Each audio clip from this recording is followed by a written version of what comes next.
میری بہنوں میری بیٹیوں سنو، کوئی ہوئی نہیں کہہ گیا کہ میاں بیوی ایک گاڑی کے دو پہیے ہوتے ہیں، برابر چلا کرو۔ شوہر ہے خدا کوئی نہیں، جل کوئی نہیں، پتھر کوئی نہیں، اس پہ نرمی سختی آتی ہے۔ ہر چیز کو ساتھ لے کے چلا کرو۔ جو شوہر کے مزاج کو سمجھ جائے، جو بیوی کے مزاج کو سمجھ جائے، ان کے گھروں میں طلاقیں نہیں آیا کرتی بلکہ خدا کی رحمتیں آیا کرتی ہیں۔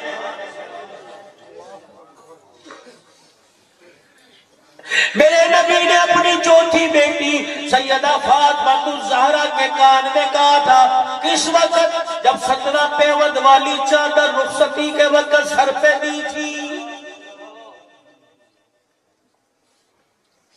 جنتی عورتوں کی سردارن کی ڈولی اٹھ رہی ہے، حضور نے سیدہ ام سلمہ سے فرمایا دیکھ میری بچی کے سر پہ دوپٹہ پھٹا ہوا ہے، کوئی نئی چادر لے آ۔ اماں جان اپنا بکسا کھول کے 17 پیود والی چادر 16 کپڑے کے 17واں چمڑے کا لگا ہوا کہ لگی کملی والے اس سے نئی چادر میرے پاس کوئی نہیں۔ میرے نبی نے غصہ نہیں کیا بلکہ وہ 17 پیود والی چادر لی، اپنی سیدہ بیٹی فاطمہ کو بلایا، ماتھا چوما، سینے سے لگا کر 17 پیود والی چادر سر پر رکھ کر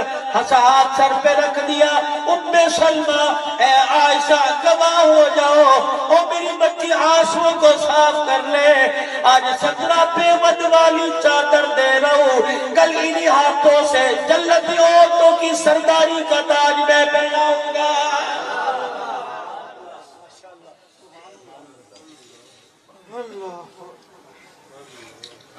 اس بیٹی کو رخصتی کے وقت کان میں کہا تھا بیٹی دیکھنا،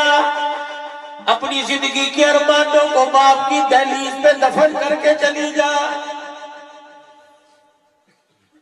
میں نہ سنو میری بیٹی، اللہ غنی روٹی کپڑے کی وجہ سے ناراض ہو کے آئی ہے، اے میری بچی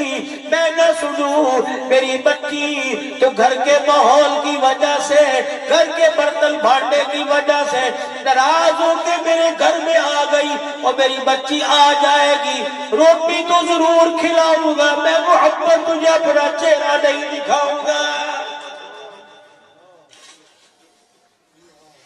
میری بیٹی گھر کے دروازے کھلے، خوشی خوشی گھر آنا، کبھی شوہر سے ناراض ہو کے نہ آنا، شوہر سے ناراض ہو کے میری دہلیز میں قدم رکھا اور تیرا انتقال ہو گیا، میرے سے امید نہ رکھیو میں محبت تیرا جنازہ نہیں پڑھاؤں گا۔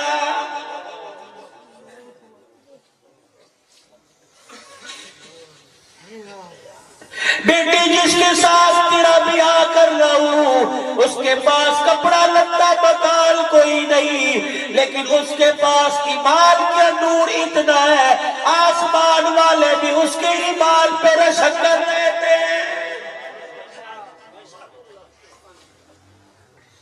ہر باپ سے کہوں گا، ہر بہن سے کہوں گا، جب بیٹی بہن کو رخصت کرو تو کان میں کہہ دیا کرو زندگی کے ارمانوں پہ لڑنے سے پہلے باپ کی سفید داڑھی کو دیکھ لینا۔